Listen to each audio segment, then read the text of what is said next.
भांगड़ का किला, भारत का भूतिया किला। सूर्यास्त के बाद किले में प्रवेश वर्जित है क्योंकि इसे पैरानॉर्मल एक्टिविटी का केंद्र माना जाता है। ऐसा कहा जाता है कि भांगड़ की राजकुमारी रत्नावती बहुत सुंदर थी, जिस पर एक तांत्रिक का दिल आ गया।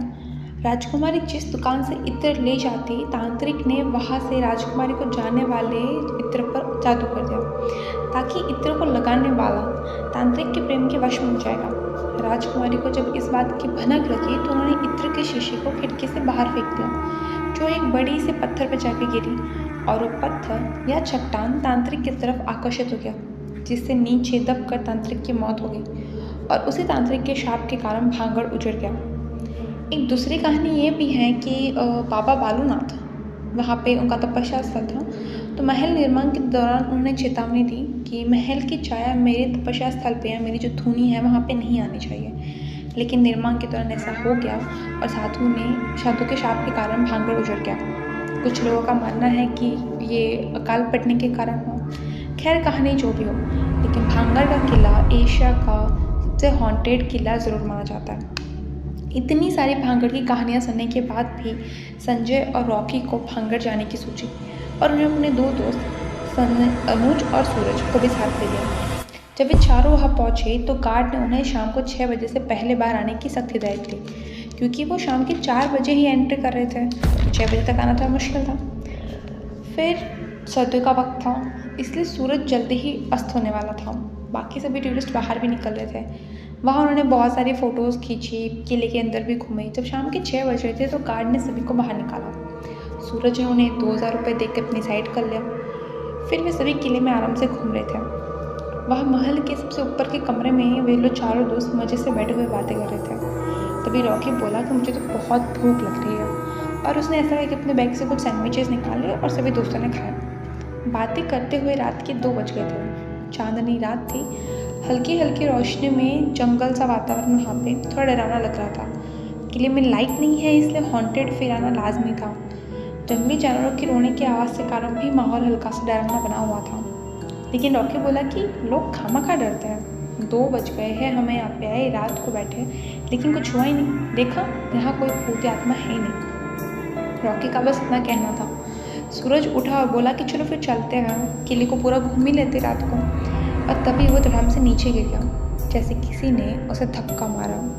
सभी को कुछ समझ में आता उससे पहले वहाँ पे घुंघरू की आवाज़ आने लगी और एक काली परछाई जैसे ही कमरे के अंदर एंटर होती हुई दिखी। वे सब लोग डर गए। वे सब लोग डर के मारे अपना बैग लेके वहाँ से भागे। अनुज बोला कि हम जब एंट्री मारे थे वहाँ पे एक मंदिर था, चलो भाग के वही जाते, शायद वहीं पे हम लोग सेफ रह पाए। सब भाग रहे थे, लेकिन संजय सीढ़ियों से गिर गया। वो फिसल के इतना ज़ोर से गिरा कि वो 2 मिनट तो उसे होश आने में लग गए। जैसे वो उठा तो उसने देखा कि उसके पास कोई नहीं था। उसने चिल्लाया कि अनुज, सूरज, कहाँ हो तुम सब लोग? लेकिन किसी की कोई आवाज़ नहीं। जब उसने पीछे मुड़ के देखा तो एक काली परछाई सीढ़ियों पर से उतर रही थी और वो संजय की तरफ ही आए जा रहे थे। वो डर के मारे भागा और वो भागते भागते सब पे चिल्ला रहा था कि रॉकी, अनुज, सूरज, कहाँ हो तुम यार? लेकिन कोई जवाब नहीं आ रहा था। वो भागते भागते जैसे ही किले के मार्केट प्लेस में आया तो वो शॉक हो गया। उसे अपने आप पे यकीन ही नहीं रहा। उसे लगा कि कहीं वो एक सपना तो नहीं देख रहा। उस भूतिया खंडर की जगह पे असली का मार्केट था, जैसे कि वो सच में पुराने समय में चला गया हो। उसने देखा तो वहाँ पे सभी दुकानें जिंदा हो गई थी। लोग वहाँ खरीदी कर रहे थे और बाजार खचाखच भरा हुआ था। तभी उसने देखा कि वहाँ पे एक तांत्रिक खड़ा था और उसके सामने ही कोई औरत इत्र खरीद रही थी। वो कुछ समझ नहीं पा रहा था, लेकिन वो उस औरत के पीछे पीछे चलने लगा। वो महल के उसी कमरे में आया जहाँ वो और उसके दोस्त रात को रुके थे। उस कमरे में उसने देखा कि हल्की हल्की संगीत की आवाज़ आ रही थी। वहाँ कोई और औरत जो एक राजकुमारी सी लग रही थी, उसके हाथ में एक म्यूजिक बॉक्स वो लिए बैठे थे। जब वो दासी उसने राजकुमारी को इत्र की शीशी दी तो संजय न जाने क्यों लेकिन बोल पड़ा कि उसे फेंक दो, उस पर काला जादू किया तांत्रिक ने। और उसकी आवाज़ सुनकर जब उस राजकुमारी ने उसकी तरफ देखा तो वो कोई सुंदर सी राजकुमारी नहीं थी, लेकिन धीरे धीरे वो खौफनाक औरत बन चुकी थी। वो संजय की तरफ देख के जोर से हंसने लगी और उसकी लाल आंखें संजय को बहुत डरा रही थी। संजय डर के मारे जोर से चिल्लाया।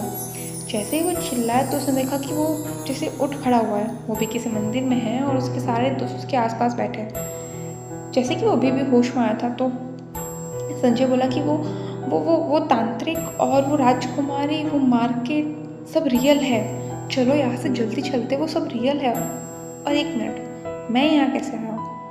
तो अनुज बोला कि संजय, जब हम सब लोग भाग रहे थे तो तुम सीढ़ियों से गिर गए थे और बेहोश हो गए थे। हम तीनों तुझे उठा के यहाँ पे लेके आए। पिछले 2 घंटे से तुम बेहोश हो।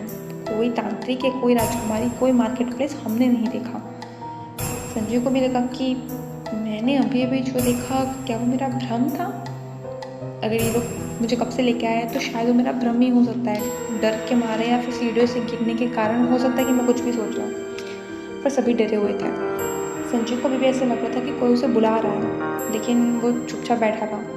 अगले दिन सभी अपने अपने घर को आ गए। कुछ दिनों बाद जब सब कुछ नॉर्मल हो गया, तो एक रात जब संजय बैठा कॉफ़ी पी रहा था, उसे अचानक से वही म्यूज़िक सुनाई दिया जो भांगड़ के किले में से सुनाई दिया था। जब वो संगीत को सर्च कर रहा था कि कहाँ से आवाज़ आ रही है, कहाँ से आ रही है, तो उसने देखा कि उसके कमरे में उसके बैग के अंदर से आवाज़ आ रही है। और जब उसने अपना बैग खोला तो उसने देखा कि उस बैग के अंदर वही म्यूज़िक बॉक्स है जो उसने उस दिन उस राजकुमारी के हाथों में देखा था। तो दोस्तों, ये थी आज की कहानी, भांगड़ और उसकी कहानी। आई होप आपको पसंद आई हो। अगर आपको पसंद आई हो तो प्लीज़ चैनल को सब्सक्राइब कीजिए और स्टोरी को लाइक कीजिए एंड प्लीज़ कमेंट कीजिए।